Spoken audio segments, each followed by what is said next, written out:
सबको बहस की चुनौती देने वाले दिल्ली के पूर्व मुख्यमंत्री अरविंद केजरीवाल आज मैदान छोड़कर ही भाग गए, या कहा जाए कि मैदान में ही नहीं आए। नई दिल्ली विधानसभा सीट पर जहां से अरविंद केजरीवाल जी चुनाव लड़ रहे हैं, उनके खिलाफ कांग्रेस के संदीप दीक्षित जी चुनाव मैदान में हैं, भाजपा से रमेश बिधूड़ी जी हैं। तो कांग्रेस के प्रत्याशी और कांग्रेस के वरिष्ठ नेता संदीप दीक्षित जी ने एक मंच लगाया और उस मंच में एक और संदीप दीक्षित की फोटो लगी थी, एक और अरविंद केजरीवाल की। मंच के बीच पे एक कैप्शन लिखा गया था, सच का सामना। उन्होंने अरविंद केजरीवाल को खुली बहस की चुनौती दी थी दिल्ली की समस्याओं को लेकर। उनमें मुद्दे थे दिल्ली की साफ सफाई, नालों की साफ सफाई, सड़कें, पानी, बिजली, डीडीटी की बसों की खरीदारी, शराब घोटाले, शीश महल। ये ऐसे मुद्दे थे जिनका जवाब देना केजरीवाल को भारी पड़ सकता था। इसलिए केजरीवाल लाख बुलाने के बावजूद भी इस खुली बहस में नहीं आए। संदीप दीक्षित और पूरा मीडिया घंटों इंतजार करता रहा, लेकिन केजरीवाल का कहीं अता पता ही नहीं चला कि केजरीवाल जी है कहाँ। केजरीवाल अक्सर लोगों को बहस की खुली चुनौती देते हैं, कभी प्रधानमंत्री को बहस की चुनौती देते हैं, कभी अमित शाह जी को, जो गृह मंत्री जी हैं, उनको खुली चुनौती देते हैं। यानी कि वे उनकी कथनी और करनी में बड़ा फर्क है।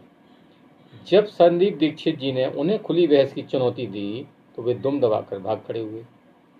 चुनाव के एक ऐसा मौका होता है कि जब जो आम जनता होती है उन्हें अपने जनप्रतिनिधियों से आमना सामना होता है और वो अपने मुद्दों पर इनकी क्या राय है जान सकती है। वैसे तो पूरे 5 साल है ये सांसद, विधायक बनने, मुख्यमंत्री बनने के बाद में ये कड़ी सुरक्षा में रहते हैं, यानी वीआईपी बन जाते हैं, जनता के सामने ही नहीं आते हैं। तो जनता से सामने नहीं आएंगे, जनता से संवाद कैसे होगा? अगर कोई मीटिंग रैली करते भी हैं तो उनके जो सुरक्षा गार्ड होते हैं वो किसी को सामने पास में ही नहीं फटकने देते हैं। तो केजरीवाल के लिए एक बेहतर मौका था कि वे अपनी बात जनता के सामने रखते, और वो अपना विजन रखते, कांग्रेस अपना विजन रखती। लेकिन केजरीवाल ने तो अपना विजन रखने से इनकार ही कर दिया, आए ही नहीं। तो इसके बाद में जब संदीप दीक्षित जी ने अपने इंटरव्यू में कहा कि जिसके पास में जवाब नहीं होता है वही ऐसा करता है, यानी कि जो स्टूडेंट होता है, छात्र होता है, वो परीक्षा से कब भागता है? जब उसकी तैयारी नहीं होती, की प्रिपरेशन नहीं होती है। उनकी बात सही भी है। अरविंद केजरीवाल के लिए यमुना में जहर मिलाने का मुद्दा गले की फांस बन गया। उन्होंने अभी चुनाव आयोग को जवाब दिया, कुछ बोतलों में पानी भर के भी दे दिया। अब उन्होंने जवाब जो इलेक्शन कमीशन को दिया, उस पर इलेक्शन कमीशन कितना संतुष्ट होता है ये तो बाद में पता पड़ेगा।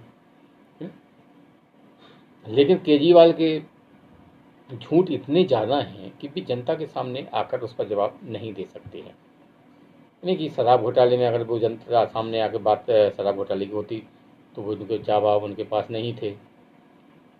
हैं जैसे डीडीटी की बसें वो कहते हमने खरीदी, लेकिन आईटीआई में जो जानकारी मिली उन्होंने एक भी बस नहीं खरीदी। मोहल्ला क्लिनिकों की क्या हाल है उस पर भी जवाब, स्कूलों की क्या दशा है उस पर भी जवाब नहीं देते। सड़क, पानी, बिजली की तो पूछो ही नहीं, दिल्ली में सड़कें हैं भी कि नहीं हैं, है ना? नालों की बरसों से सफाई नहीं हुई है। तो ये ऐसे मुद्दे हैं जिनके जवाब से केजरीवाल और आम पार्टी के पास में नहीं है, इसीलिए वे मैदान छोड़कर भागते हैं। संदीप दीक्षित के सामने केजरीवाल का यूँ दुम दबा के भागना या बहस के मंच पर ना आना उनको भारी पड़ सकता है, क्योंकि आम जनता सबको देख रही है। ये सिर्फ एक नई दिल्ली का मामला नहीं था, नई दिल्ली क्षेत्र का मामला नहीं था, ये तो पूरी दिल्ली का मामला था, क्योंकि अरविंद केजरीवाल ने अपने आप को दिल्ली का भावी सीएम घोषित कर रखा है। 11 साल तक आप सीएम भी रहे हैं, तो आपके जवाब पर पूरा चुनाव ही टिका हुआ है। और ये इतनी बड़ी गलती आप पार्टी ने की है कि ये आगे वाले चुनाव में अभी जो मतदान होगा उसके बाद परिणाम आएंगे, उसमें आप देखना कि अरविंद केजरीवाल को ये कितना भारी पड़ेगा।